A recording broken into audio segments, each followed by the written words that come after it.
All right. I think we're live. Mic check 1 2 1 2. Mic check 1 2 1 2. If anyone can hear me in the chat, just push one.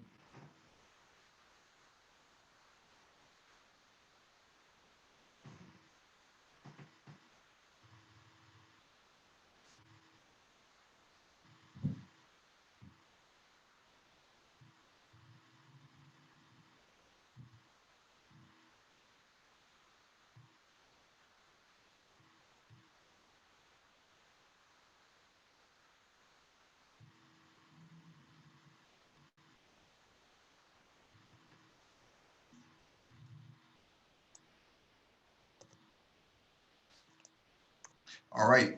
Got a confirmation. Thank you for the confirmation. Welcome back to the Black Brain Trust. This is episode 427.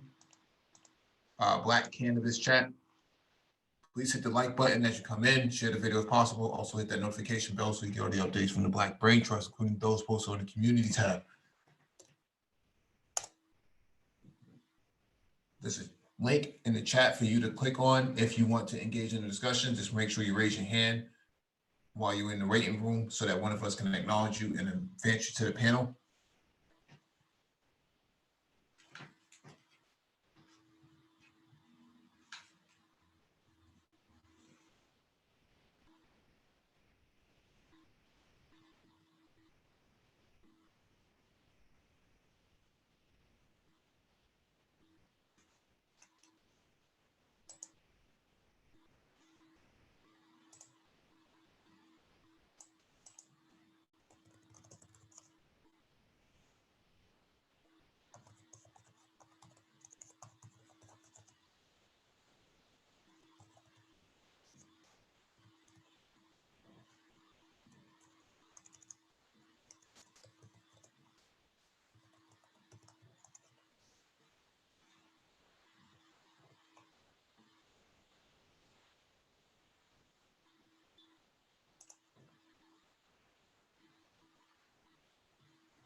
All right. I only have one item for the docket. I know Complex is going to have more. Maybe Engineering Cannabis might be able to bring something to the docket as well. But I'll go over this one from Yahoo Finance. This week in cannabis, New York, Mississippi, Illinois, Mexico, high times and more.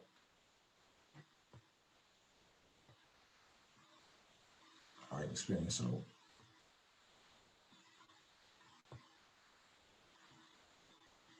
all right. Week 2 of 2020 was an exciting one with New York Governor Andrew Cuomo pledging to legalize adult use marijuana in the state this year. News about a medical marijuana legalization measure making it to the November ballot in Mississippi and South Dakota, announcing that Secretary of State Steve Bennett has approved a proposed constitutional amendment that would legalize adult use cannabis and make the state legislature enact a hemp cultivation law. Commenting on the latter, Matthew Schuich, Deputy Director of the Marijuana Policy Project, told Benziger, the majority of South Dakota voters support legalizing, regulating, and taxing marijuana for adults. Elected officials in the state have not taken action to effectuate the will of the people. So the only recourse for advocates is to bring the issue to the ballot for voters to decide.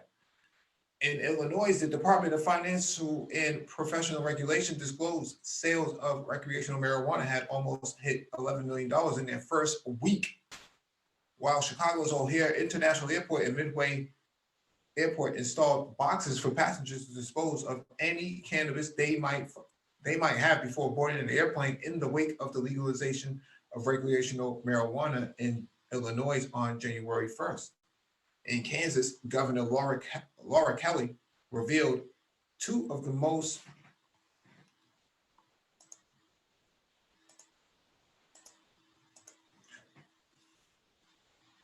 what was I at?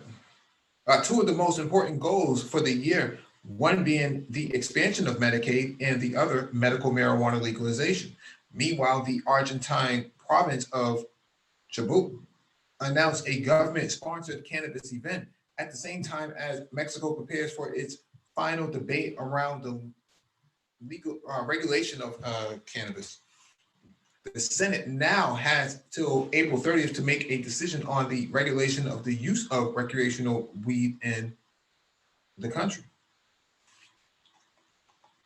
In the scientific realm, researchers discovered two new cannabinoids in the cannabis plant, THCP and CBDP. The latter is believed to have similar property to those of CBD, while the former is thought to be similar to THC, although 30 times stronger in potency. In the corporate world, High Times Holdings Corp., owner of High Times Magazine, Dope Magazine, and other cannabis brands, named Stormy Simon, former president of Overstock.com, as its new CEO, following the departure of Craig Fox less than 1 year into his tenure. The company also announced it will be developing a physical and virtual cannabis distribution business. This is interesting. We've covered a lot of this last week, but I can't believe that Overstock.com will be running a cannabis entity. This isn't. You know, man, somehow it doesn't surprise me. Okay. You know, shit, you got Elon Musk, you know, hitting the J on Joe Rogan, you know. So, you know, you got techies who are weed heads too. Mm-hmm. You know, I'll raise my hand to that one. Consider her a techie, though. I wouldn't consider her a techie. I mean, she's. Well, I mean, she's well, not really a techie. Yeah. Not a techie, but a .com CEO, I guess. Right? Mm-hmm. Like, where's the transferable? You know what I mean? It's like, okay, yeah, we get that you had CEO experience running Overstock, right? But where's your, you know, I'm curious as to what her weed qualifications are. Yeah, overstocking. You have anything you want to you want to bring up? The Cannabis here. Hey, what's going on, brother? What's going on, dude?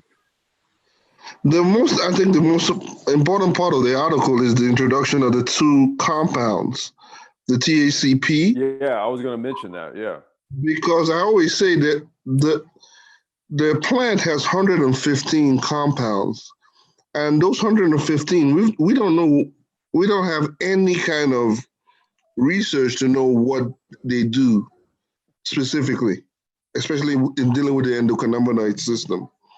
So a lot of research is going to be dedicated on that, on how each of those compounds reacts with different drugs. Supposedly, there've been research saying CBD helps with depression. So how does it react with drugs, or the drugs that are already dealing with depression? How does that react with that? So there's a lot of research going to be happening very soon. And wait, also they're saying CBD. They're saying CBDP, CGN. There's a lot. And THCV, THCP right now has been saying that it's more potent than THC Delta 9. So there is a well, I mean, I was just referencing like with depression specifically. I would think that the THC compounds. No, it's stated as CBD helps, and CBD, THC it's more of CBD, but not THC.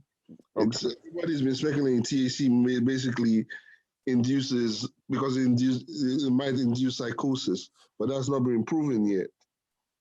But they say CBD helps because it's even when you take too much THC, they normally tell you take a little bit of CBD to calm you down. Right. So they said that might have a similar effect in dealing with depression, but that's not been proven yet. Right. With 115 compounds, just that have not been researched, so each one has to be researched individually. And Yeah, you literally have to do a study a on study each every one. 115. So that's a big takeaway. Research is going to be needed very, very soon. I'm looking for. I'm trying to see if I can find the. I gotta go through my files here. I was gonna try to see if I can find the our lab results for one of our hemp strains, because it actually it breaks down all the compounds, all the terpenes. So I will see if I can locate that here.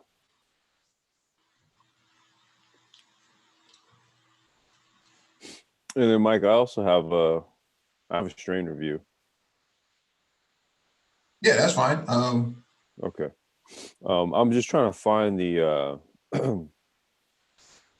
the actual, because I wanted, because I on the last one I did say I wanted to kind of show it so we could kind of look at when they do a terpene profile on this stuff, when they do like the lab results on it, like they essentially take the sample, and they do a number of they'll take bits and pieces of the flower or the plant, and then they do a number of different like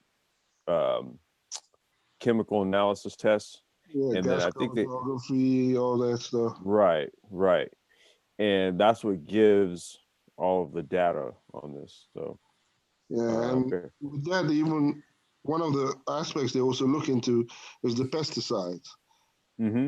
They look at the amount used, because currently in each state there is a list on what kind of pesticides you're supposed to use and what you're not supposed to use. So they also have the limit in terms of concentration of certain pesticides in your cannabis itself. So the regulations, and why I'm bringing that up, it means the regulations are so strict. They look at everything, every compound in your analysis. They look at it, and there's a set limit for each compound to be in that cannabis. Now, Okay, go ahead, finish. So with those set limits, there are regulations in that set limit, especially with pesticides and contaminants, especially. Now, engineering Candace, maybe you can answer this. Do you know if they're using like steroids with cannabis, like pumping up the growth of it through like a certain fertilizer or something like that? If they're using it, it has to be reported to the state, because and it has to be approved. And if it is, I'm not sure, because again, each state has regulations on what compounds are allowed and limits. Mm-hmm. So if they're using if they're using any kind of, you said what again? Steroids? Steroids to like a fertilizer or something like that. Special kind of dirt. If they're using any kind of steroid, it's going to show in the quality testing.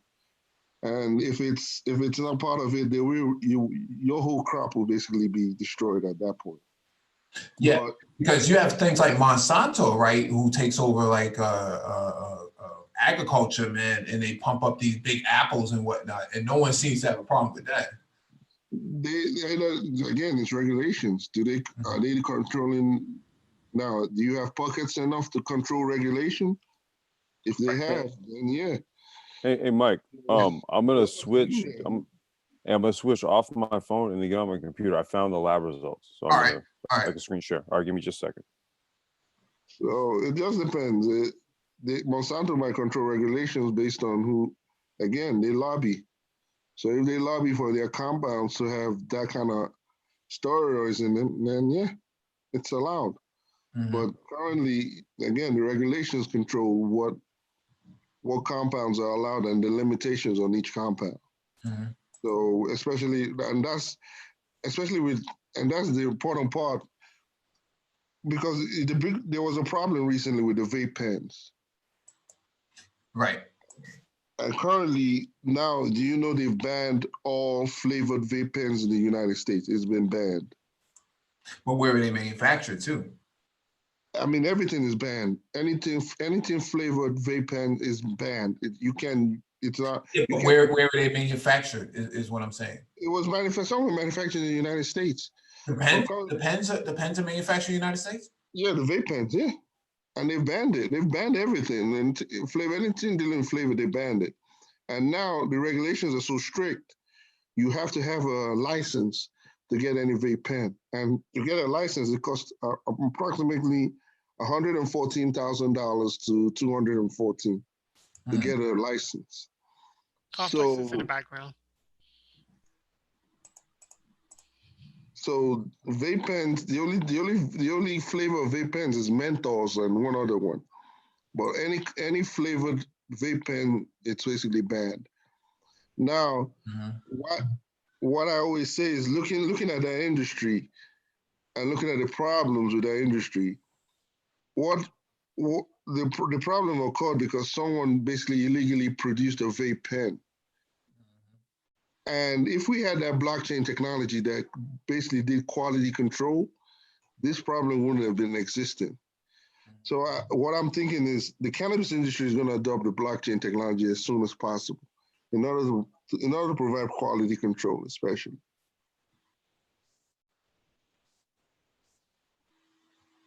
Zone, you have anything you want to contribute? No, I don't. Did you smoke today? No, I can't smoke. Did you inhale though? Nah, I get drug tests at school. Oh, okay. Oh, bummer. Hold on. Hey, Mike, I'm gonna share my screen here. Let me give you hosting privileges. Okay.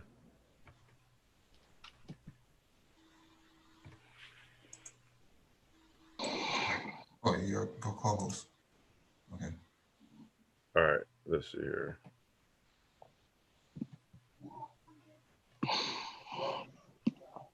All right. You guys see that there? Yeah. So basically, that's what a lab profile looks like. The pesticides,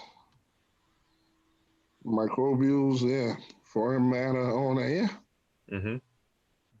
And again, the THCA and the Delta 9 THC, that's where the limitation of 0.03 comes in, 0.03.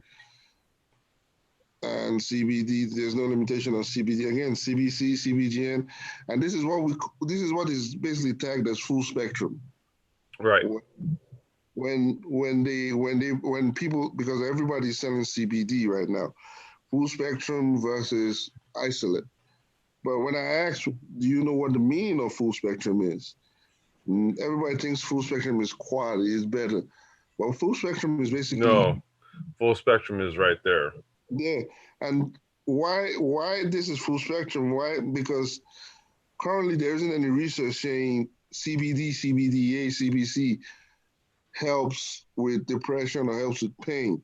Mm-hmm. So with full spectrum, you're just basically throwing all this compound in your body, and anything that sticks, it sticks. Any of this that helps you, it will help you. But the problem also comes in, you might be also eroding some of your, again, the endocannabinoid system. You might be overloading a CB1 receptor or any other receptor. But the goal is to have research that basically specifically takes CBG, CBC, and targets it to a specific ailment. I think that's why you have to use things like, and I think Dr. Phoenix said, he had mentioned this, pharmacogenetic, Yeah. or what's it called? What's that term called? I think he's basically, I can't remember. I know he's basically using your genetic tissues and all that to Yeah, study. yeah. It's farmer fraudulence. I think that's what it's called. It's like pharmacogenetics or something like that. It's basically it's like ge- uh it's basically compounded medicine based on your genetic makeup, your Yeah. genetic profile. And one way you can do it, I have a buddy who has a firm that conducts this type of lab testing, and they do it through oral swabs. So they just do it with your saliva, and they get a metabolic profile on you based on your saliva profile, and then from there they're able to isolate certain gene gene attributes and stuff like that, and through that you can target, you can like take a compound, say like the CBN, for example, right? And they know that CBN uh, has a direct effect on this genetic profile or something along those lines, right? So it's called, hang on. So what you can then do is isolate the CBN, right?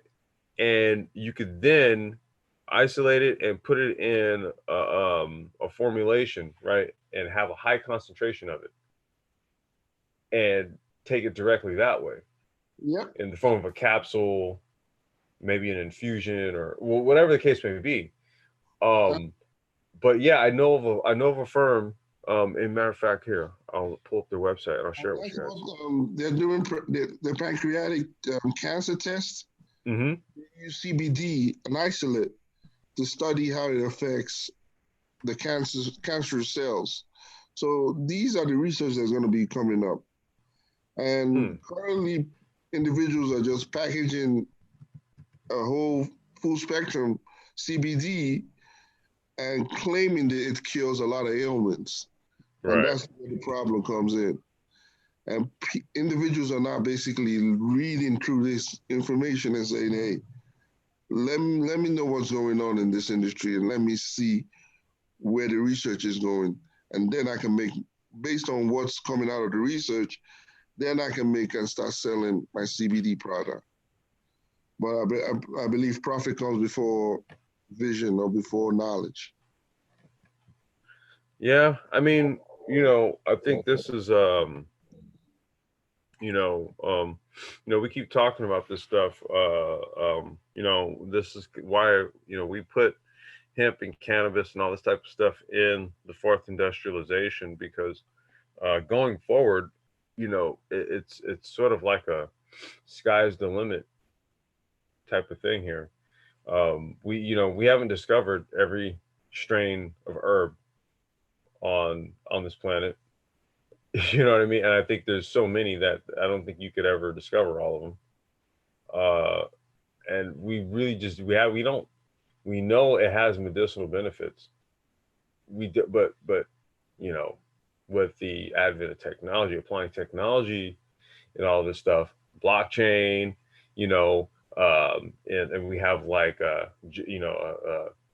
tapping into like a genetic profile database of some sort, medicinal compounding. See, these are going to be new methods and ways where we'll use this type of stuff here. We'll use methods like this with this company here, Green MC Meds. They're based out of Chicago. So genetic testing is one of the things that they do. Personalized preventative medicine. They provide personalized medication assessment, preventative cardiovascular disease screening, and preventative cancer and disease screenings. And what these are, it's basically a non-invasive cheek swab, rinse sets. It's basically just a cheek swab. So you swab your cheek, put in a little thing, they send it back, and they do a lab analysis on it, and it gives them a metabolic profile, a genetic profile of you. And then from there, it's a whole new way basically of profiling the human body based on genetics, and then going about prescribing a treatment for them based on that. Because if you go that route, then you could take the holistic approach. Theoretically, in a lot of ways, you could take the holistic approach. You could take the traditional medicine approach. You can go the cannabis route. So it kind of opens it up. This is sort of like the new playing field we're in. So this is my good friend Evan. This is his firm, based out of Chicago, and I partner with them as well. Actually, this is the firm I helped out with applying for the license in Illinois back in 2014. So still doing the work. Why you don't bring that here in LA? Well, technically I have. That's kind of a part of our hemp and cannabis holdings, is that we are partnered with this firm here. We just have so much on our plate, dude, to be honest with you. And we had to kind of change the direction of where we were going with when California went legal. Like it changed our business, basically what we were doing. We can no longer basically base our business here in California anymore, because what we did required a damn license, even though I don't want to say what we were doing, because it was a really cool model. I don't want to give any ideas away in case we can reboot it, but we don't think it required the type of licensing that they were stipulating that we had to carry. So we basically rewrote the business model and then shifted headquarters back into Minnesota. So now, would that be in combination? I'm saying using it for like cancer fighting as a cancer fighting agent. Yep. Would that be in combination with something else, like other prescription based additives? Because I couldn't imagine it by itself just being one solution. It has to be in combination with something, right? No, that's the thing. It's in combination. But what it is, it's the actual it's the actual method of diagnosis. Well, not necessarily diagnosis, but what it does is, okay, so let's just say you get diagnosed with something, right? And then what they do is they run tests on you to kind of see what the body can metabolize, right, most effectively to treat the symptom. Now there's how you go about ascertaining that metabolic information, I guess you can say, right? There's taking the genetic aspect into account, or there's kind of taking more of the traditional method where it's really just sort of like, identify the treatment, get the levels, then, treat the symptom. Taking genetics into play allows you to dial in and be more accurate. So in terms of the cancer treatment, they are following the FDA pathway. So the first step of the FDA pathway is the clinical trials, where it's in a controlled setting. Basically, it's a controlled environment. There isn't any influence in there. So you're just dealing with a cell, and you're just injecting CBD and seeing how the reaction occurs. Then the second stage is human trials. Now you have, again, environmental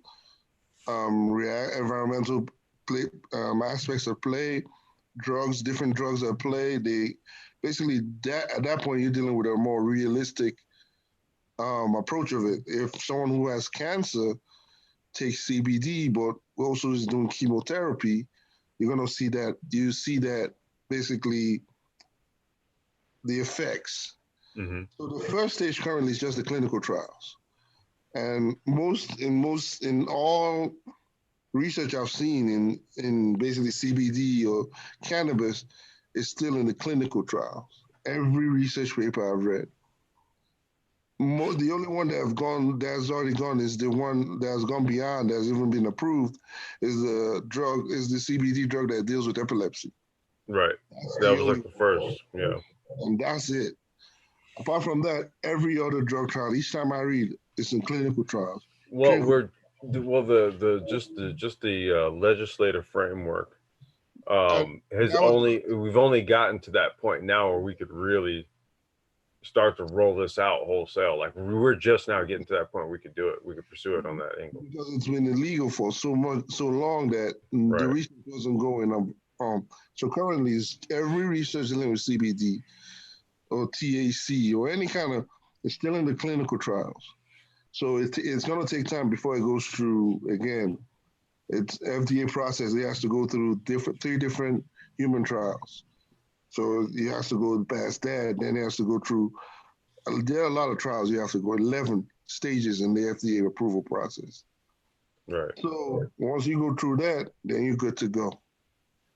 So currently, right now, almost every drug dealing with CBD, THC, cannabis is still in the clinical trial, and that's why I'm saying, when you go make any assumptions, just know you're going through clinical trials. You're not going through a substantiated FDA approved process.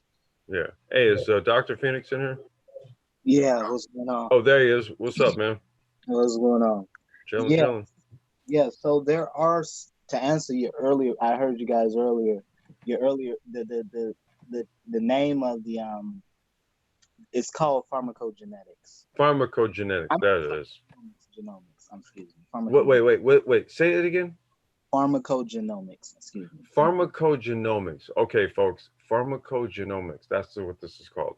Can you break that down, man? Explain what that is. Essentially, you get a whole genome profile. So your genome are all the genes that make up you. And so you'll run a whole genome profile on a patient. You get that, you find out what their genome is, and then you tailor medications, because you tailor medications and treatments to fit the genetic profile of that patient. And so essentially what it does is that certain medications, for example, certain medications are not effective on certain people, certain groups of people. For example, like Black folks. For Black people, certain classes of what is it? Calcium channel blockers, if I remember correctly, are not as effective at treating hypertension and cardiovascular issues. So they know that because they ran genomes on Black folks, and they studied the effects of this. And so then now you switch to another different type of medication or class of medications to be more effective at treating, for example, something like hypertension. So and in regards to cancer treatment, pretty much every cancer patient nowadays has a whole genome, has their specific cancer genome ran as well. And that way it determines what kinds of treatments and what they give you. And to answer what you guys are just speaking to, there are studies and there have been trials out there, clinical trials out there, where they've used cannabis in conjunction with known cancer drugs to actually increase the effectiveness of them. So to answer your earlier to the statement you guys made earlier. So just wanted to No, I mean, no, I'm glad you did, because I wanted to kind of tie in what engineering Cannabiz was bringing up, and some of what I've encountered, getting involved in this space here, and how things like how did you say it again? Pharmacogenomics. how pharmacogenomics and things like that, how that type of science is going to work in conjunction with hemp and cannabis in terms of medicinal application. Like, if anybody out there who's listening, if you think that, cannabis and hemp, this is kind of just like fool's gold as it relates to medicinal application, bullshit. The thing about it is, it's that it's going to, one, be the delivery methods, and then two, application specificity. There you go. Yeah, and actually, engineering cannabis actually said a couple things I did want to address that were really important. One was just what both you guys were talking about, isolating the different compounds. And and there are studies that, in fact, to what you guys had mentioned earlier, there are studies where they've used specific compounds of cannabis, of cannabis, oh, I should say cannabidiols, to in conjunction with certain liver, with certain not liver, but with certain cancer therapies to make those therapies more effective. Actually, one of them being liver cancer.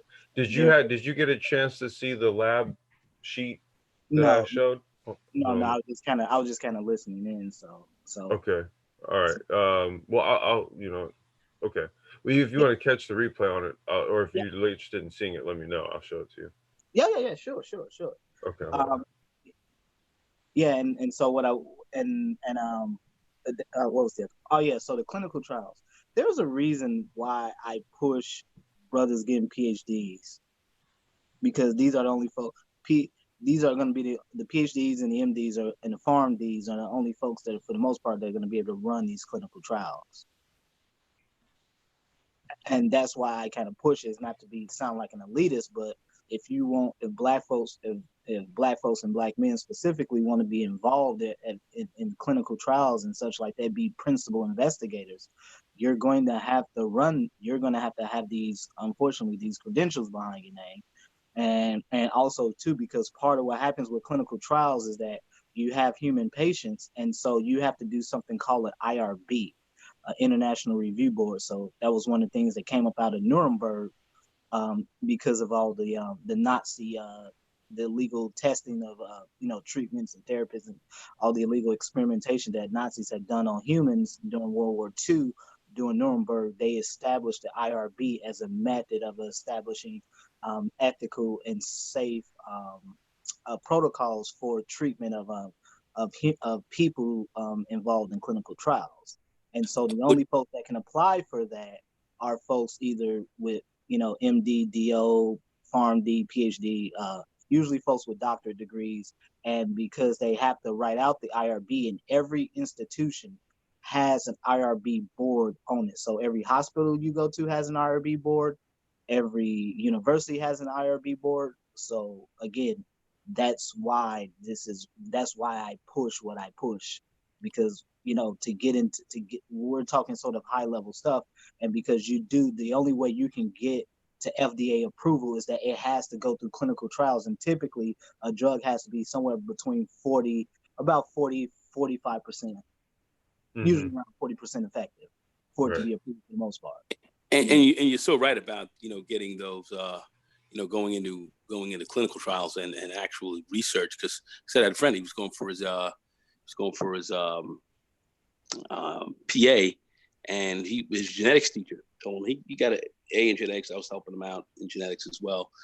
I took all that stuff before I went to grad school for pharmacology, but he was told by his genetics professor, hey, listen, I know you might want to do this, but you do better by going into research in genetics. And there's a lot of opportunity there. He didn't really listen, but he was over at ASU, and they would tell him that's kind of where the game was at. And you're here talking about that right now, and that's pretty accurate, especially with respect to cannabis and all this different stuff that's going on, and how it affects certain systems, and how this is affecting pain management. No, I mean, there's so much stuff going on right now.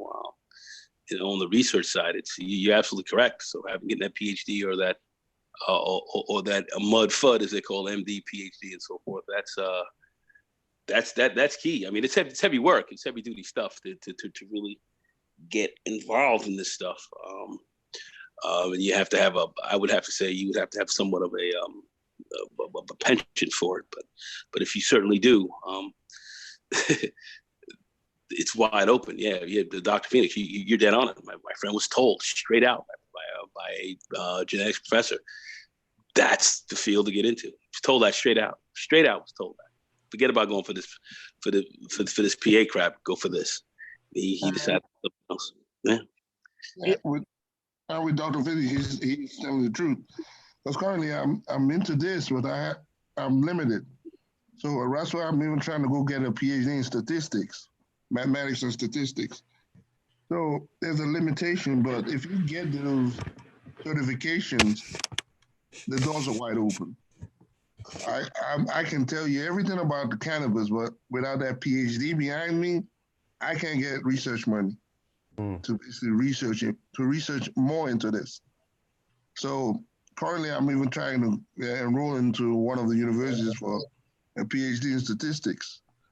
So it's wide open. Research is wide open. This whole cannabis game, wow, it's breaking. I mean, again, this is why, hell, even for me, I like I said before, even before I decided to go down this med school route, I had strongly contemplated doing a PhD in genetics, and and one of the schools that I actually spoke to was actually Columbia University, and which is in the Gones neck of the woods, and so love Columbia. My brother went there for a while. Great school. But they actually have the great thing about doing a PhD is that you might have a specific discipline you do it in, but you can always do postdocs in other specialties to get that specialization you want. So, fellowship in this area as well. But anyway, go. I'm sorry. No, yeah, but no, I brought that up because my original clinical background is in nursing. And so their nursing school there has a PhD you can complete in about 3 years.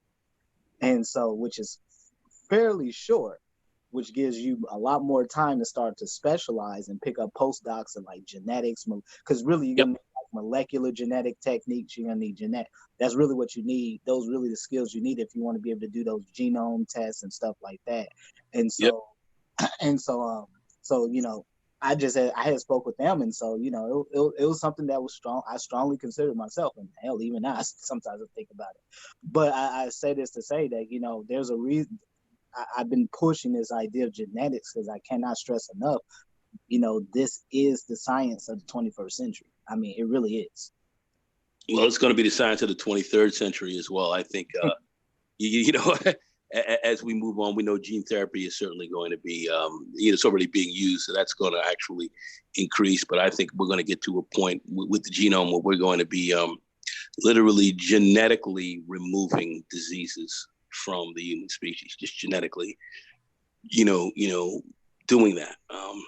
Some of the diseases that we may have now, as far as foreign agents that may come in, and come in as a microphage or whatever, or or hits your DNA with a foreign RNA plasmid or something else like that, and adversely affects you. I'm sure we're going to have ridiculous medicines for that. And I think probably we might even be looking at I don't know, we might even be looking at micro biotechnology, microtechnology to deal with some of that as well. I think we're going to be getting into some really ill stuff, but it's all going to revolve around the genome. I think we're going to be designing human beings a certain type of way. This shit's going to get ill. I think it's going to get ill. I don't know what the laws are going to be like and how they're going to limit maybe some genetic testing, but I think it's going to get to that type of level where we're going to be able to do a lot of different things that might be science fiction now, that might be science fact, in 150 years. What's that? No, that wasn't me. I didn't say anything. No, but cannabis, forget about it. This is, as far as the medicines and stuff that are going to come out of here, I suspect there's a lot more about this that maybe it's not even being released. But I think this may turn out to be, in some respects, somewhat of a miracle drug in certain kind of ways. I think it's natural. It's got a lot of potential to do a lot. I didn't really understand just how great this drug was as far as pain reduction and certain kinds of glaucoma and these kind of things that you could use it in. I just, I got to say, as I looked more into it, I was kind of ignorant of it. So there's a lot of potential here. How much farther can this thing go? I have no idea. It's like, wow. Yeah. Quick question: Was it engineering cannabis or complex? That's you guys were talking earlier. I think I heard it correctly. You guys were talking earlier about using cannabis for like pesticides or something like that. Is that what I heard? No, pesticides being used in cannabis. would never pass approval. Yeah, when you okay. have when you have it, I was showing the lab results there a few minutes ago. Yeah, But that was why I was asking about the yeah, pesticide. it's tested for pesticides actually. Okay. So you can't have certain level, above certain levels of like foreign matter, Yeah. in the flour and stuff. So they Certain test it. pesticides are restricted in certain states. So there are certain pesticides that cannot be used in certain states. So yeah. So there's And certain pesticides that you cannot use. In certain states, yeah, there's Yes. certain pesticides that can't be used. they have a list. I think California has a list of the pesticides you can use and the pesticides that cannot be used. And when the quality testing it, because they test the quality testing, once it's tested, they basically use that as a template. And if you have any of it, your whole crop is basically disposed of. Basically, either that or sold on the black market, but that's another subject. Yeah, yeah, but Why, but if it's so, would that be poisonous to ingest? It would be, right? it's basically harmful at that point. Yeah. So the goal is to limit that harmful effect. So there's a certain pesticides and certain limits in concentration that cannot be exceeded. Could they potentially even make a strain of cannabis that could be resistant to certain types of pesticides? It's possible, yes, it is. I would say that you're actually part of the GMO process. It, to me, in my view, has a lot to do with the growing environment in which you feed your plants. Yeah. Because over some time, if you just continuously feed a plant a certain regimen of things, biochemically the plant adapts. Yeah. Over a certain, you know what I mean? It becomes like a part of the plant at that point. So Right. so then the plant then will just sort of naturally become a carrier of whatever um you know whatever type of chemical additive you've given it, or boost in, say, mineral compounds or something that you've done to really bump up a certain attribute of a plant, or to really bump up its defense mechanisms or something. After a while, it's gonna just contain that cell, from a cellular standpoint. But the goal of, I think, for this industry is to produce a more organic type of cannabis without pesticides and all that. Right. That's the more appealing portion of cannabis, where it's more natural, rather than bombarded with pesticides and all that. So, and that will basically differentiate you with the black market. The goal right now, especially in the cannabis space, is to basically educate people more on the harmful effects of the black market with contaminants and pesticides. You don't actually know what's in that cannabis. And now the goal is to say, the black market, you don't know what's going on in that cannabis. You don't know what you're taking. There are examples with the vape pen and all that, where people died based on what was ingested. Right. So the goal is to educate that, and then that would try to slowly eliminate the black market, or with also introduction of blockchain too. Well, I have a quick question to ask you there, Engineering Cannabis. Yeah. As far as these types, the black market is concerned, would that be reduced? I mean, it would seem to me that The black market is increasing right now. I would think so, but see, that's what I'm saying. Wouldn't that be reduced if we were able to get cannabis pretty much legalized around the nationwide, to where now you could have the FDA and other little federal agencies that could come in and kind of put some kind of quality control. It's not going to help, because in Canada it's still increasing. Yeah. So the only way you can do this is the two-pronged approach: education and the blockchain, quality control. You have good quality control using blockchain technology, and you educate your consumers on why the black market is harmful. Like cigarettes, when you educate your audience saying, hey, cigarettes are harmful, it will kill you. It reduces the amount of people smoking cigarettes. But you don't have black market cigarettes per se because there is some federal control underneath. Yeah. It. I mean, you may have hijacked cigarettes and cigarettes being sold without paying certain taxes on it, which is illegal. But as far as the quality of cigarettes that even though they're deadly, I mean, we all know that.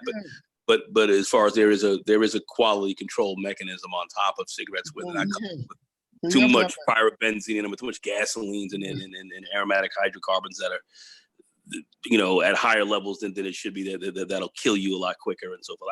That's what I think the FDA is kind of there for. Yeah, but you have to have a real quality control. I mean, for instance, if you use the blockchain technology and you apply it, and an individual coming into a dispensary can use his phone and scan it, and automatically it tells you it gives you a spectrum analysis and gives you, this is approved by the FDA and all that. And okay, this is good quality control. I can use this. And if you scan it and you say, okay, there's nothing coming up, this isn't part of the system. So at that point, you can say, I can report you for selling unlicensed goods, or you can destroy this.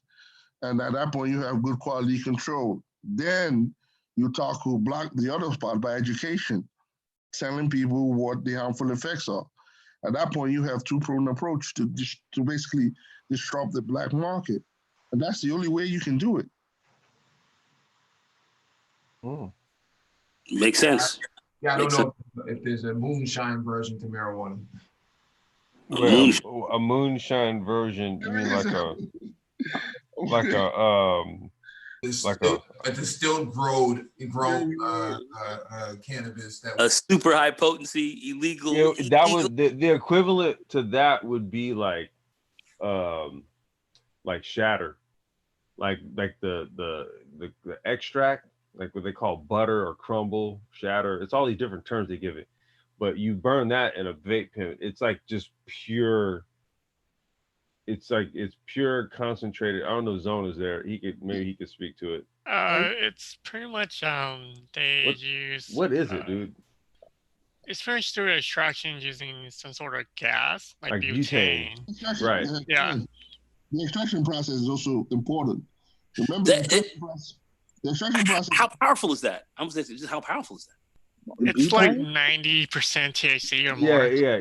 It's your pretty... ass is going. So you're going on a permanent trip, man. Nobody ain't coming down from that. You're going to La La Land. We'll see you in a few hours. Pretty much. But if you're going to, if you're going to La La Land in that regard, then would that not be similar to like fentanyl? I don't know. Stop your heart, stop your breathing. That concentration of fentanyl will kill you. I'm saying it could be an alternative to something like fentanyl. Yeah, no, it totally could. It totally could, and I've always considered it the crack variant of weed. Like if you were gonna make it, like if you were like addicted to crack or opioids and you really needed to like get off of that and get on to something else, but you needed something to kind of give you this, put you in the same realm of effect or something.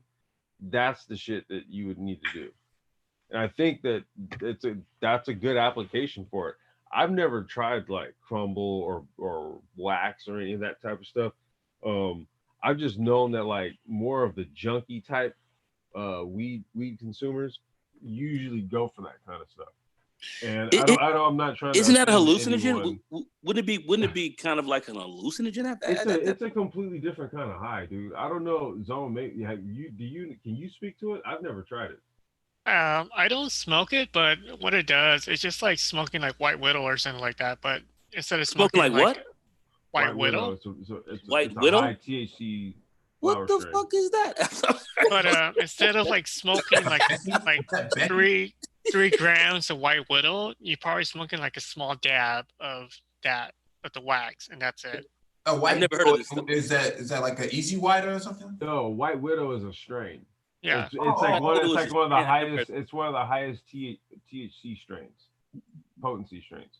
But Folks are bugging. what Zone is saying is that you could take like a small little dab of wax, and smoking that little dab was like the equivalent of how much was it, Zone? It's around like 3 to 5 grams of like just pure Shit. hash Yeah. of white Yeah. widow. Yeah. Jesus. So this one No. little dab is like the equivalent of a fucking like a 8-sack. All right. Complex. You remember those? I was having a back problem. I had done some squats. My back was all fucked up, and Complex sent me the CBD. He sent me Some hemp joints. Sent me the hemp joints, and I guess my blood is so spring water. I smoked those. I was having a hard time smoking them, but anyway, I smoked them. I think I have a half of one left, to be quite frank with you, still now, because I can't really smoke that well. And that I felt you were like, you feel it in the body. I felt it in the body, but I did feel like a little buzz in the head too. So if that's not supposed to give me a buzz at all, but I'm buzzed out a little bit. No, it's a different. It's you. No, Lord have mercy with something like this stomach. Yeah, it's supposed to buzz. It's just you don't get like the hallucinogenic. I mean, because your head is still part of your physical body, right? So, you'll feel it in the head, you'll feel it in the body. But that's like the CBD effect. I remember getting high before years ago, and and I was feeling like I was kind of feeling like I was smoking a J, bro. To be honest. Well, hemp is a form of cannabis. Is just essentially devoid of THC for the most part. So yeah, it didn't feel devoid to me. So I just. He's just lightweight. It didn't feel devoid to me. So I'm saying no. What I told you, dude. Widow, what are we talking about? No, what I'm saying. No, what I'm saying is that hemp strain it's potent. Our hemp strain is potent in CBD. It doesn't have any THC in it, so it's like you're gonna feel some fade, dude. There's no hallucinogenic effect. No, but it's fade though. You feel it. No. Hallucinogenic effects. Are you talking about like seeing shit or seeing crazy things or whatever? Like on some euphoria, basically feeling. Yeah, like. I was feeling good, man. My back wasn't hurting, man. I was feeling great. But that's what I mean. You're supposed to feel that, but like, hey, what like Zone? What's a good maybe like Durban poison, or what's a good hallucinogenic strain, Zone? I don't know. That's very hard. I have to think of a good hallucinogenic strain. But you got those out there, man, that just really kind of have you thinking on some other shit. That's pretty scary. I mean, I can't lie. I think that's kind of scary stuff. Because I'm thinking if I had anything that was twice as powerful as what I'd used for fixing my back up, that would have had me looped out. So I'm just saying, dude, that was hemp bud I sent you. That was hemp flower. That got me. I ain't gonna front that to get me. It's the lightweight, man. Oh! I'm a straight lightweight. I can't front. I am a child as far as that's concerned. But well, now I told you how it was processed, dude. So it was all Bud and Keith, dude. Like that's true. That's true. Yeah. It power packs a punch, dude. It does. I'm not gonna lie. Now, Complex, is there a difference between going to a Bible paper or to a bong and how you consume it? Yeah, because when you like if you roll it in like some paper or something like that, it's direct, dude. Like it goes directly into your mouth, right? Versus like if you smoke it out of like a bong or something, like you're inhaling it into a chamber, and then out of that chamber, you inhale, especially like in a bong with water. So water kind of takes it traps certain carcinogens out of the smoke when it bubbles through. So you get like a cleaner hit out of a bong. That's why I like smoking out of bongs, especially with ice in it. Mm-hmm. Yeah, you always get like a real good clean hit, man. It doesn't feel like you're smoking really. I do know there's a whole science to this, but I don't know, man. I don't know how well I'd survive some of this stuff. This white witch or whatever the hell y'all talk about. White Widow. I don't even know. That sounds terrifying. I don't even know what they're talking about neither. That's like Zone's favorite strain, man. White Widow. We have a Black Widow. Yeah, there is a Black Widow, but Is it's there? weaker. Is it? Yeah, it's around like 18% THC or something like that. It's pretty weak. Really? You probably smoking and says you're dominated. No, if you get laid out on the swear to couch, God. that's how you're dominated. I think some dudes in the manosphere when they get on or on some of this shit, I ain't gonna front. See, look, Mike Rizzi is saying it's all about vaping concentrates out of a rig these days. See, that's what I mean. Like you get like one of those little high-end handheld pieces, and then you just throw your little piece of wax in there, and you just be burning on that. Wax? Yeah. So what, you're wax? Breaking it down to a wax now? That's what I mean. It's literally it's called wax. They call it wax. What does it look like? What does it look like? I have to find some pictures. Hold on. If it looks like a wax, I'm running the opposite direction. It looks like honey. Zone, help me out here, man. Help me out here. It looks. Just look up BHO extraction. What's it called? BHO? Yeah, BHO extraction. Extraction. Okay. Here, I'm looking it up right now. You got As we were talking about the black market, one of the most important parts is the extraction process. And state has they have a limit on how the extraction process works. So for instance, California, you're not allowed to use benzene. You're allowed to Right. That's one of the common. Oh my God. And it causes cancer. Benzene. Benzene is definitely a carcinogen. Benzene is a carcinogen. Yeah. Mostly you can use the CO2 extraction process, or you can use a solvent, which is usually people use oil or oil. Well, oil or CO2. Basically, CO2 is the best, but it's quite expensive in the extraction process. But benzene, basically, most states are basically limiting benzene or eliminating benzene extraction. But with black market, they have no restriction. So you can use benzene, you can use any kind of extraction process that might be harmful to your body at that point. Hey, you guys see this here? Benzene is fairly cheap. This is it, right? Yeah, so this is like wax, butter, shatter, hash, whatever you want to. All that shit is strong though. Hash, forget about it. Man, this right here, this is like, I don't know what you like. Put your cursor on it. Put the cursor on it, so we know exactly what you're talking about. Oh, wait, hold on. There's a lot of shit up in here, bro. All right. All right. A lot of shit up in here. This is CBD wax. So yeah, so you just throw this in your little rig, man. You just vaping on it, man. And just burn it in the little chamber. A rig. What is a rig? It's like a little, those little handheld vape things that people use. Oh, Jesus Christ! All right. Anyway. Yeah, but they vape. I'm such a. Yeah, I mean, I don't vape either. I don't vape. I know like Noah vapes, Anti-Gravity, he vapes. Damiente, I think he does too. I mean, that vaping is what millennials do. So I don't know. I've tried it, but I'm one of the few millennials out here that does. Well, what I'm saying, they make up the majority of the vape market. But I'm just saying, hasn't the vapes that has been shown to be a dangerous business? Well, it was what engineering cannabis was talking about earlier, because you don't really have a whole lot of oversight on a lot of how this stuff is made. So, some of the stuff, I guess, has really been made with a lot of questionable chemicals and all this stuff. And people are having issues, lung issues and stuff like that. So they're cracking down on it. Some people have died. My mind says some people have died. It was an illegal. The vape pen was an illegal production where they used, I believe, kind of peanut oil or something mixed with cannabis, and when it was inhaled, it basically solidified. Yeah, they were using vitamin E oil. Gosh.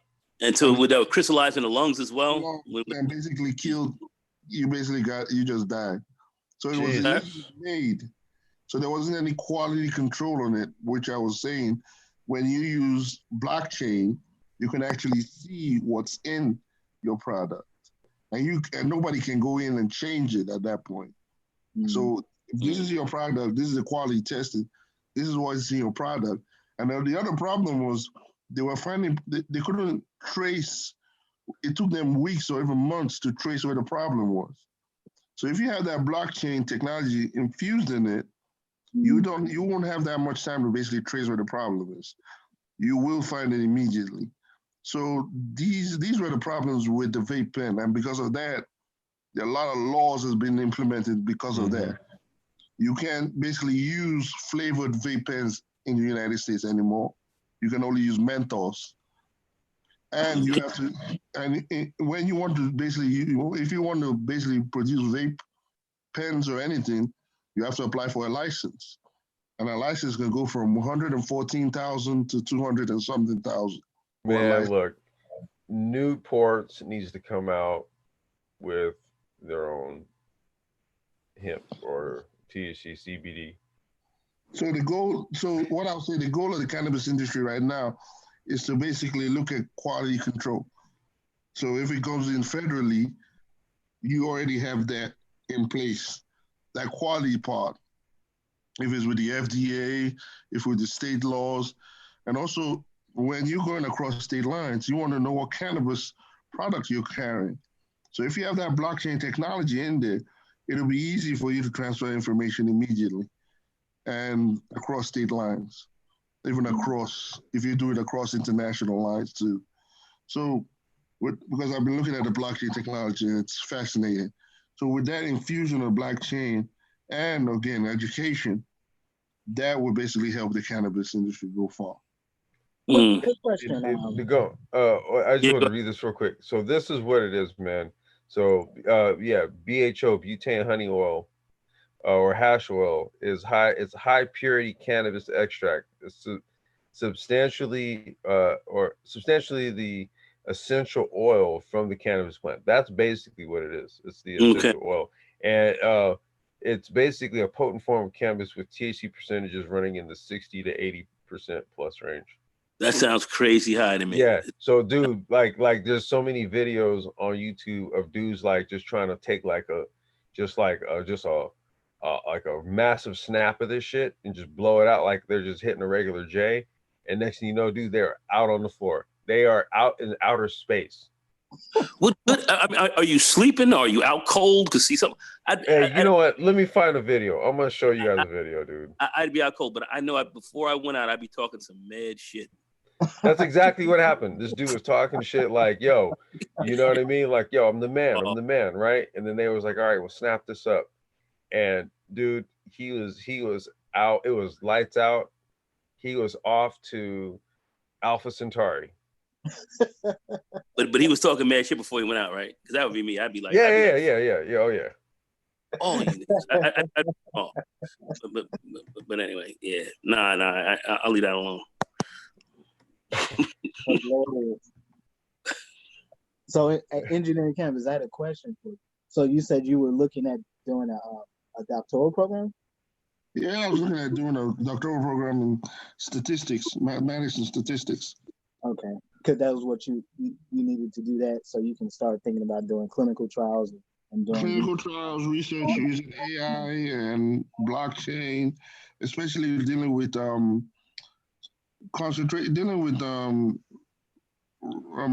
right now the cannabis industry, there isn't a way to prescribe the cannabis to individuals based on their race or sex or anything. There isn't a way to even prescribe it in terms of concentration.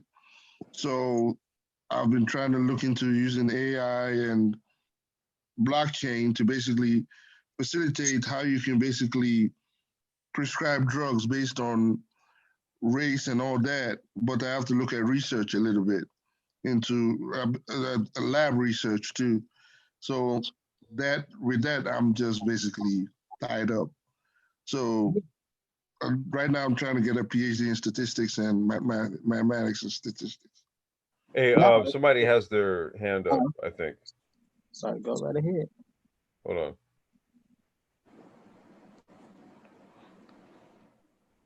Wait. I'm trying to pull this whatchamacallit screen. It doesn't want to come up. I find this stuff kind of fascinating. Wow, it seems like it's way out there though, man. And I wonder just how safe this stuff is. It sounds kind of dangerous. Well, I'm going to show you. Wait, hold on. Let me stop this real quick because somebody's. And I think that's where you're gonna have a need for folks like what engineering cannabis is trying to do. Right. So that a lot of the information and the research on this stuff is really going to be at the fingertips of those that, unfortunately are, tend to be some of the most highly butter laden people out here. Yeah. You have to be You're definitely have to be butter laden for the play out here, because I think this is I definitely like the fact that cannabis and all that is there's a lot of good to it, and I've always been kind of sold that it's pretty good, but as older I've gotten, I've looked at some of this other stuff. I've seen there's some dangers, and now you're talking about 90% potency and stuff that can literally lay you out and all this kind of stuff. Yeah, I'm about to show you what that's all about here. Business. Who's cool? Yeah, can you hear me? Hey, what's going on, brother? How you doing, man? How you doing? Good. What's going on? All right. Yeah, I like the subject you guys are talking about, and I just wanted to make a quick comment. And my comment really is, like in my younger days, like our heroes, I had to sit back one day and said to myself, all of my heroes are revolutionaries, like like Malcolm X, Patrice Lumumba, and these things. Like I didn't have anybody in science, like we didn't have a Nicholas Tesla, anything like that. So the thing about this show that you guys are doing, or what you guys represent, we need this kind of heroes. We need doctors now, we need lawyers. But I find it interesting that they don't highlight that. You know what I mean? Like they don't highlight our doctors, our lawyers, like our geniuses, basically our inventors. They're not highlighted at all. So yeah, I remember I was on the computer the other day looking for a black astrophysicist that I heard about, and I typed it into the computer and I could not find him. Like I have to go find his real name and everything. So I just kind of want to say that this is what this shows mean to me. So that's really it. No, that's what's up, man. Because we're doing things in so many different spaces and stuff that it's always good to acknowledge. Look, Jay-Z isn't the only guy out here doing shit. Yeah, you know what I'm saying? Exactly. If you want to hear something interesting, to the gentleman that just came on. Wait, hold on, Dr. Phoenix. I don't even get. You guys are watching this, right? Oh, pull this video up. Just pull. Yeah, we're looking at it. This is California weed culture at its worst. So he's about to take a massive dab, right? Because he was talking hella shit, right? That's wax right there. That's a pretty big dab of it, and we already. And he's rolling a blunt too. Why? See, this guy thinks he's like hardcore. Oh, okay, shit. you don't fuck around with this, dude. This is all bad. This is weed culture gone wrong. This dude's gonna be brainless by the end of the night. Just watch this shit. Well, he's already brainless. Yeah, but he's getting ready to go all the way in. Hey, zone. You see it. Wait, hold on. Wait, that's it. Hold on. He's choking, and we're out of here. Oh shit! Is he dead? Oh shit! Is he dead? No, I told you he's out. Is he playing? He's out to Alpha Centauri, dude. What the fuck? What is it? What is Hold he on. worse than that? Hold on. Is this for real? Yeah. That's how good the stuff is, man. Oh shit! He's gone. He's fucking gone. He's out of here. Why Shit! we need to wait this kind of stuff. Oh, bro, come on, dude. Come on. Okay, that's the illest. That's ill. That's ill, dude. If he's truly out, that's terrifying. Good night, Irene. Wow, that's scary. Irene, you bet. Wow, unbelievable, unfucking believable. Yeah, man. That's that wax, dude. Yo, man, did he get up after that? Yeah, I mean, I'm pretty sure after about I don't know what zone, maybe like about 10 minutes And maybe like half an hour. or half hour. Yeah, maybe like about half hour. What? Yeah, no, he had to sleep that shit off, dude. How many brain cells did he toast on that one? I don't know, but I think he literally was like blast off. Dr. Sphinx, how many brain cells did he toast? What systems got hit up in there? What systems got hit? Oh, everything. That's like getting a tilt in a pinball machine. What the fuck? Wow. The whole thing just Unbelievable. I mean, I would have never found such a video. That's pretty scary. I mean, he got lullabied in like Yeah. No, that's what I mean. Like he was over there, like yeah, I'm about to smoke. Yeah. What's up? And it was just like, dude, sit your ass down. What? But yeah, cool. No, you be cool. No, you be cool. No, you be cool. No, you be cool. That wax was like, no, nigga, you be cool. He got jabbed. That dude got jabbed, right? He got jabbed. I mean, you kind of think about it, man. You know, he's inhaling that, and you know, it's going into his lungs, and then it immediately diffuses across into his bloodstream. And so yeah, it's just going. What a quickness! Yep. What a quickness! I mean, that's like an injection. It's like an injection. That was an injection. Pretty scary. That's pretty scary. I mean, he was like froze, dude. He coughed, and then it was just like. I'm just saying. Was he fronting? Was he playing? No, that's for real, dude. Jesus Christ. I can totally believe that, man. That's for real, right there, man. I met me a few potheads from California. Yeah, no, I've had homies black out like that before, dude. Like just straight up. Yeah. But I would say I would just say this much, you know, to the gentleman that was on. I don't know if he's still on the panel, but you know, if you want to see something, you should go look in. On YouTube, just type in Ronald E. McNair commencement address, and in 1980, I think they still might have it up, but 1984. I've seen that one. I've seen it. He gave the commencement address at his alma mater, South Carolina University, or University of South Carolina, excuse me. And he basically talked about the need for having Black scientists, and you know, and so you know, this was just a couple years before he died in a Challenger, but it was about like an hour long or something. But he talked about it, so you know, if you got time, you know, just search for that and watch it. It's pretty interesting. It's on YouTube. It's on YouTube. Okay, I'll do that. Wow. Did you want to write it in the comment section? I'm sorry. I'm sorry, Complex, but I'm still like I'm still shocked. Yeah, I shouldn't have. I mean, I've never seen that before. Yeah, dude. That's why I was telling you, man. Like that wax game, all that high power concentrate stuff, man. That's kind of like, yeah, that's kind of like on the junkier side of things.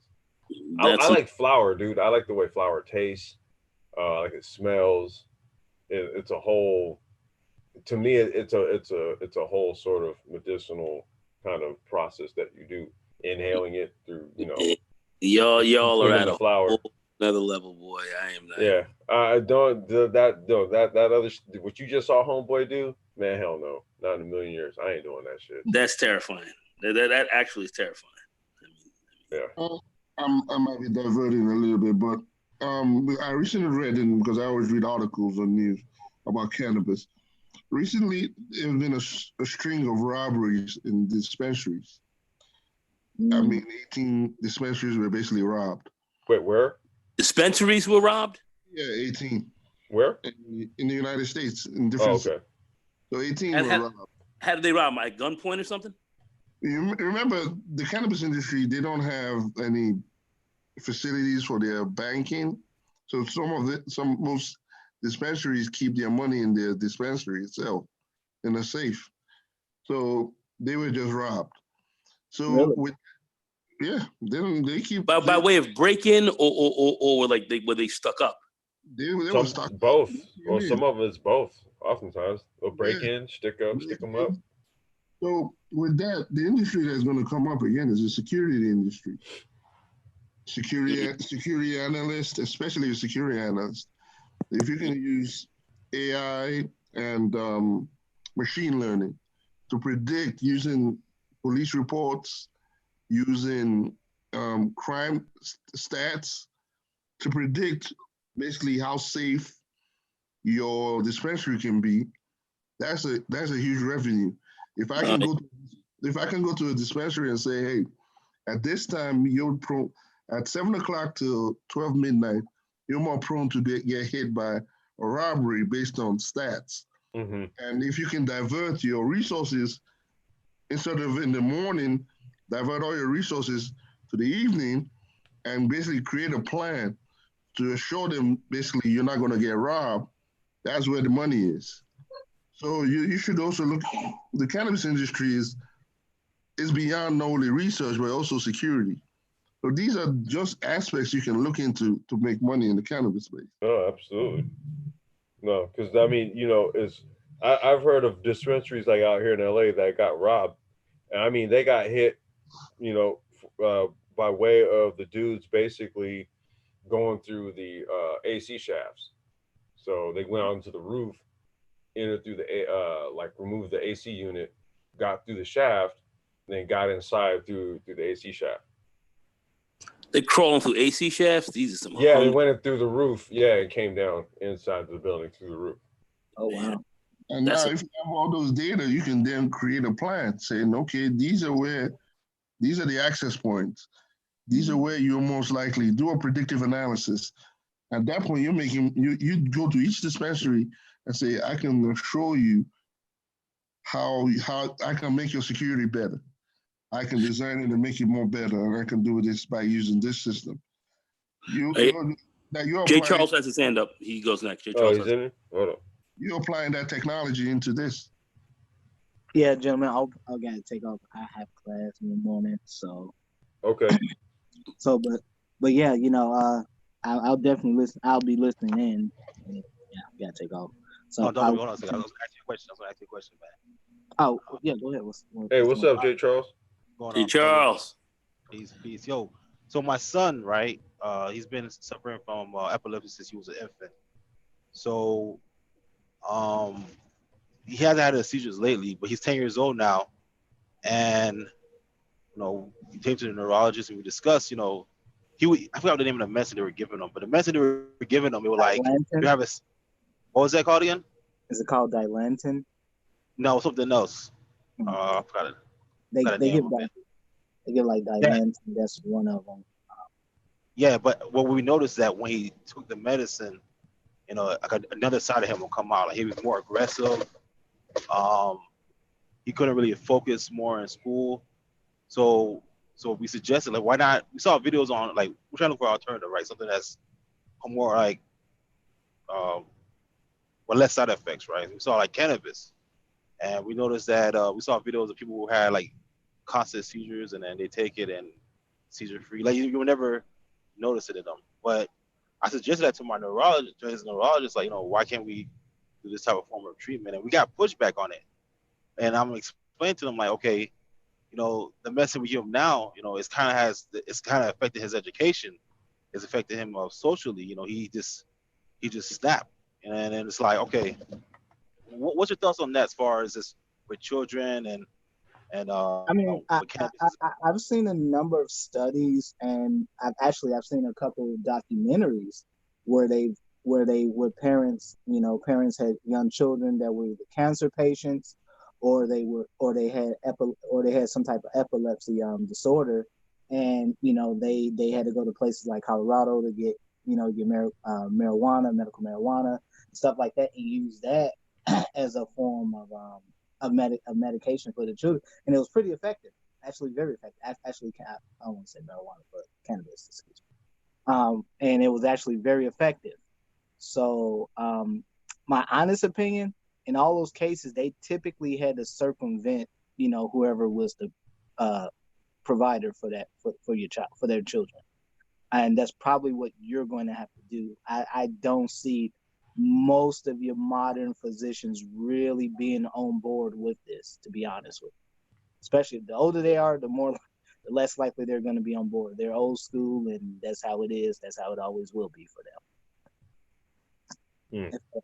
So I would say if you're interested in doing it, I wouldn't personally. If it was my child, I would probably try it. You know, especially if your child is having adverse reactions to the medication, and you're bringing it up to your child's neurologist, and you know they're not really doing anything in regards to that. I would consider it if it was my child. I would just caution that you make sure you do your research, because there's a lot of stuff out there that, you know. Yeah, what like what engineering cannabis was talking about. You know, people making claims on their products being full spectrum and all these types of things. So it can get a bit, you know. Yeah, whatever intervention you do, Jay Charles, is going to have to be something that you and your wife, you guys do on your own. You're going to have to pretty much, you know, just circumvent the system, you know, to be really frank with you. I mean, that's truly the. Well, you really wouldn't even be well, you would be kind of maybe going against what the doctor is prescribing for the child. But given that, you know, CBD products are basically 50 state legal, they can be purchased pretty much anywhere. I really just think it's just more or less just a matter of like, if it's a decision you and your wife make, basically, because you can go and get you can go and get CBD product. That's nothing. You know, you could even, I mean, there's some pretty high milligram CBD tinctures and extracts and stuff like that that's on the market that will have some pretty noticeable effects, especially on a child. And, you know, really what it boils down to, though, is as parents, are you guys determining that that's what you feel is going to be best for your child? You know, as an alternative to something that you guys have noticed doesn't necessarily put them in the best space, you know? Yeah, I would try to find some research articles, and I think I know I watched the documentary. Oh man, this might have been like a couple years ago. I want to, it might have been about a couple years ago. I checked this documentary out, but I have your email, Jay Charles. I'll try to find. I got some articles somewhere around here, so I'll send it to you, man. That'd be great, because that's what I'm kind of worried about. Because like now you're explaining, you guys are explaining that, I'm like, okay, you know, some of these, I don't want to give them anything that's gonna hurt them, right? So, but I know it's a better alternative than, you know, pharmaceutical, because you know they put stuff in, you don't know what's in there. So, well, it's just that a lot of medications for children in general, you know, children are growing. You know, there's a lot of things going on. So medications are kind of a little iffy when it comes to children, especially when you're dealing with, you know, things that can alter neurological function. You kind of have to be careful with that in children. That's kind of a gray area. Yeah, easily. You're definitely right about that. Find a physician. Go ahead. Looking for a physician that basically recommends cannabis, I think, will be the best way, because at that point, the physician can monitor the concentration, the amount, because that's the important part. The amount basically administered to your kid. So a physician who has experience with cannabis will be more suitable. And that's my opinion. Just going through a medical physician who has that experience with cannabis, which they are, will be more suitable. So he or she can monitor the concentration. Because right now, like I said, there isn't a set prescription for cannabis itself based on strain or anything. So a physician will be the best approach to give you knowledge on the concentration and the amount that's suitable for your kid. Yeah, I would actually. That was what I was just about to say. I was going to speak to the fact that you do need to see a physician, because again, the dosages for children are going to be much different than that of an adult. So you know, there's just something to keep in mind. But also too, you got to understand, man. Typically, if you want looking for a physician that maybe that would be interested in that, they call integrative medicine physicians. those tend to be those are physicians who are trained in more complementary and alternative therapies. So that could include cannabis and stuff like that. They train a lot. They do a lot of stuff around Chinese medicine and stuff like that. So they have a whole separate specialty for physicians for who are interested in stuff like that. So you might want to look for that kind of physician, or you can find sort of a general practice. So maybe a family practice or a pediatrician that would be okay giving your child cannabis. However, if you have to go at it on your own, which a lot of parents oftentimes do, if you do have to go at it on your own, I would definitely say do your research and make sure. Like I'll find some stuff for you, bro. I'll find some stuff. I got some stuff sitting around. I got some stuff sitting around here somewhere, so I'll find some stuff for you, man. So you won't be in the dark on it. Yeah, cause I don't want to like overdo it. You know what I mean? And how old's your kid? You said your kid was 10, right? He's 10, but he's like a little linebacker, man. He's a premature baby, but his kid's huge. So I don't know. He's like a little different. He's not like somebody like kid that's like average size. He's like above.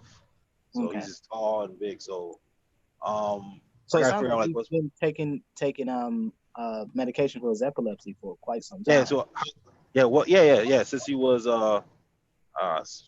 since he was an infant. But what would they do is they'll wean him off and then see what happens. Like, let's see if you have any seizures. You have a seizure, then they put him back on. And it knows, like, you see a difference. Like when he's not taking the medicine, he's on a whole nother level. He's different. Once he takes the medicine, it slows him down. Yeah, I got your email, brother, because I was going to say that actually you bring up something really important, because if you do that, if you have to go at it by yourself, if you all have to go at it by yourself and you don't have a physician oversight, hell, you might be able to find maybe a PA or even some nurse practitioners that can do that for you all as well. So you might want to look into that too.